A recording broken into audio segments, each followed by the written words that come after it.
15 లక్షలు ఉన్న వాటికి ఏదో ప్రూఫ్లు ఉంటాయండి. ఇల్లు అమ్మేడను అపార్ట్మెంట్ కడుతున్నాం మళ్ళీ పట్టుకెళ్ళిపోతారు. అవి వదలరాళ్ళు ఆ ఏడు తీసుకొచ్చి పట్టుకొచ్చేసుకుంటారు.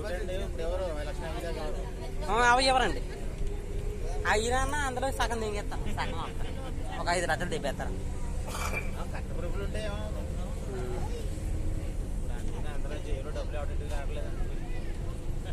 లక్షకి 50,000కి ఏమన్నారు, 1,50,000కి ఏమనరు, 2 లక్షలు కూడా ఏమనరు. ఎక్కువ ఉంటేనే వాటిని ఏమనరు, 3 లక్షలునే ఏమనరు. కాగితాలు చూపించుకోవాలి, ఇలా ఎలా చేశానండి అని చెప్పి చూపించుకుంటే గొడవ ఉండదు.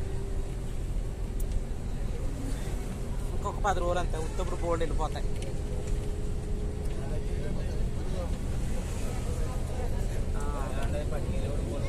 అంతే. గడ్డ మూటలో పెట్టుకుని పట్టుకెళ్ళిపోతారు. ఏదో చేను పని చేసి ఉండే మెళ్ళవరం మాల వేసుకుని గడ్డ మూటల ఎవరు చూస్తారో ఈ కొంత మేర దిగి వచ్చేస్తారు, ఇలా మళ్ళీ తర్వాత ఎక్కేస్తారు అంతే.